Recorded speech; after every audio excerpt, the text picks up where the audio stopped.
so obsessed. I want to chop your kwabi. To all my ladies out there, especially my beautiful black women, just know it's okay to be soft. It's okay to be submissive. I know everybody hates that word, but it's okay.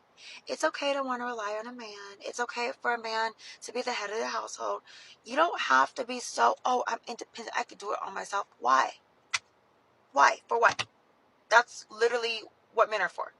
Men are supposed to be the protectors, the providers, and they're supposed to cater to their women for those things. And women, we're supposed to cater to our men for other purposes of being, his helpmate, being his supporter, being, the lead in the household and taking care of things in the house.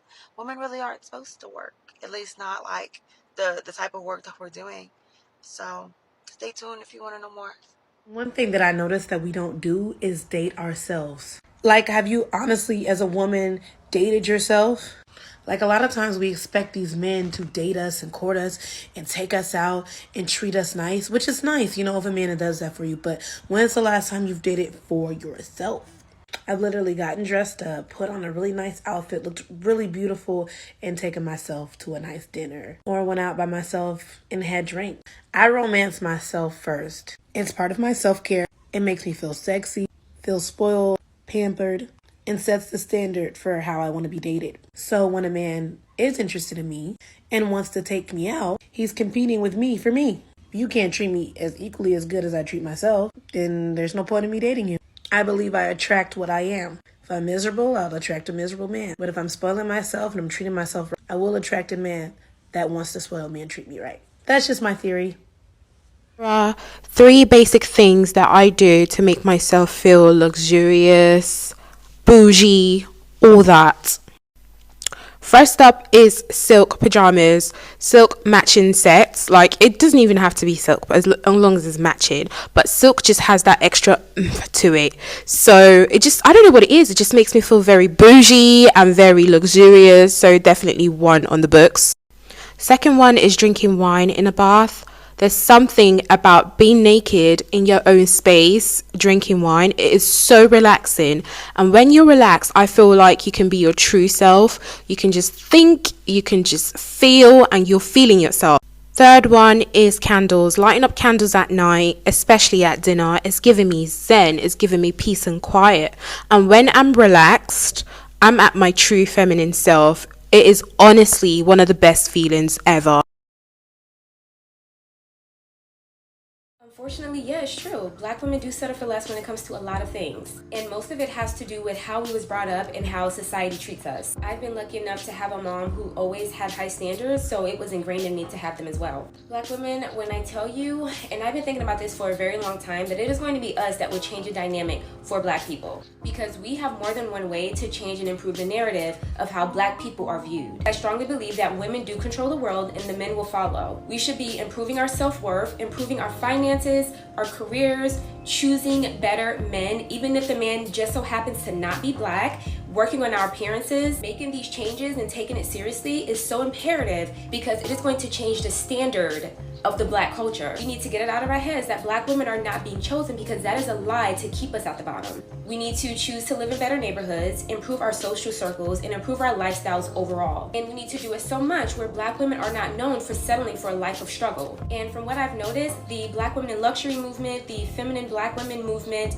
I think it is going to help us get there. Representation is key because we are now seeing black women living happy lifestyles and refusing to settle. And for that to be our culture, we need to be doing that for decades on end. That is just my opinion. I will be speaking more on this topic, so please follow for more. He ain't got no money. He ain't got no money. Let's talk about why you shouldn't date a broke man. And I'm not even going to take the easy way and talk about the finance part of it. I'm going to talk about the mindset. Broke is a mindset, a scarcity mindset. It's the belief that there is not enough to go around. And when you have this mindset, it puts you in a box and you lack confidence in your ability to change your reality, to change your financial situation, to take accountability of your mental and emotional health. This is why you'll see broke guys try to poke at your boundaries and your standards and devalue your contributions to the household. because it's a lot easier to do that versus them looking within and conquering where, they lack. Someone with an abundant mindset is the opposite. He takes accountability of his reality. A man like that will never be broke. I follow this account on Instagram. It's called High Value Queens. And a couple of months ago, this person sent me a book. I don't know if it's male or female, they want to stay anonymous, and that's what's up. So I looked over the book. It was a great book. Last night, this person posted on Instagram, and we started talking back and forth about a clip by this lady. 3 things I wish I'd known when I was young and single. First of all, men don't fall in love through sex. They fall in love through trust and loyalty, and they actually don't trust a woman who gives them sex early. Secondly, men don't fall in love because they met the one. When they're at their state of readiness, they take whoever's up at bat. Looking for a man at his state of readiness is key. And finally, women who get commitment get it because they ask for it, and they're not afraid to dump men who won't give it. So the whole premise of the account and the book is to teach women how to be feminine or how to become a high value woman, right? And so my thing is, well, women are born with femininity, right? Femininity is just something that women, have. We're female. We're born with it. We get to define what it is.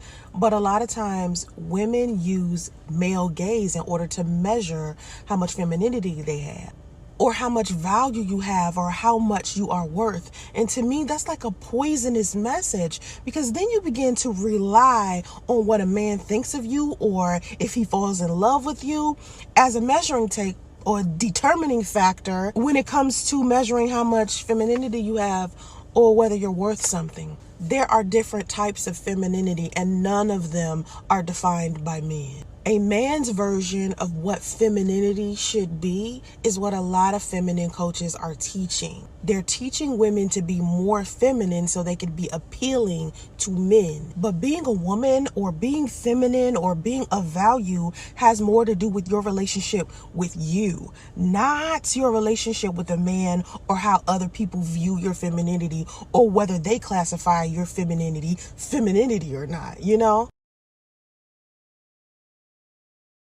While this is true, I would like to use this video to explain that femininity is for you. Now, I'm not sure what specifically happened, but I have been seeing a lot of people upset with femininity coaches, stating that femininity coaches uses femininity solely for men. And from what I've seen, this is actually not very true. Femininity is for you and solely for you. But unfortunately, there are a lot of women who only want to hear about femininity advice as it relates to men. For instance, I can post a video about using your femininity to heal, to have strict boundaries, to let go of resentment and bitterness, and to expand your social capital, but that is not going to get as many views as a video about femininity as it relates to men. And hearing from other femininity coaches, they also agree. Femininity should actually be used to create the best version of yourself. You are doing your healing and not operating from a place of trauma, but instead to be the best version of yourself so that you will attract only the best, and not just romantically, but platonically, your network, and everything and everyone that is around you. Femininity is also learning how to live instead of survive, and most importantly, learning to have fun. As a certified etiquette coach, I can teach you about etiquette and how to be classy all day. But unless you learn to have fun and be easygoing, you're not going to be as much of a joy to be around. When you create a life where you can have fun, be playful, and even be adventurous, you are able to let go of defenses and operate from a place of growth and abundance. Now, I say this because some actually operate from a place of bitterness, resentment, and negativity and do not even realize it, which is why we have so many women say, oh, I can only have this type of man because only this type of man will understand my struggles, or I can only have this race of men because only he will understand my struggles and all that I've been through. But truth be told, men don't want to. It doesn't mean that they don't want to understand and be there for you, but most men and people in general, think of your friends, do not want to connect over trauma and negativity all day, unless they operate from a victim and defeatist mindset. Now, I'm a coach for all women, but I love helping Black women because some have been conditioned to either operate from a place of trauma, taught that they have to do it all, do not make time for fun and adventure, don't necessarily know how to heal and create the best version of themselves, are taught that our value is only worth based on how much work we can perform or fight every single cause. But that is not true. Femininity should be used to create the best version of yourself with or without a man.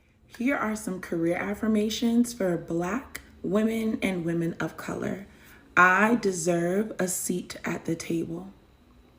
I deserve to be paid well for the work that I do.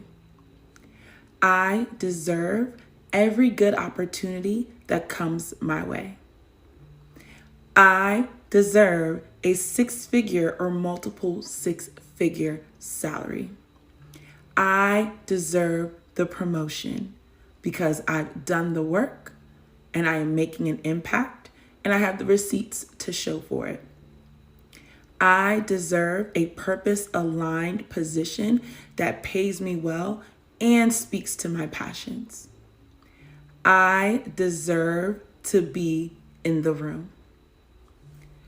I deserve happiness. Black women, I've said this before and I'm going to say it again and again for the women in the back who didn't hear me. When seeking healthcare or mental health services, find a Black provider to provide that care for you. If possible, find a Black female provider to help you achieve the best health outcomes possible. It's no secret that we have better health and mental health outcomes when our providers are not only from our communities, but are a reflection of us. It's not selfish to want a provider that's going to listen to you, uplift you, and help you achieve the best health outcomes possible. You deserve to feel comfortable and to minimize the effect that implicit bias has on your health and well-being. In fact, you deserve the best experiences possible in all aspects of your life, and that includes healthcare. Follow me for more content on how to live your best life. I'm a gorgeous woman. That's not me being egotistical or narcissistic. It's just a fact. I'm a knockout. I have confidence and je ne sais quoi that is, unmistakable. And my pheromones and my chemistry and the way I walk. I am divine feminine energy. Excuse me, can I talk to you for a minute?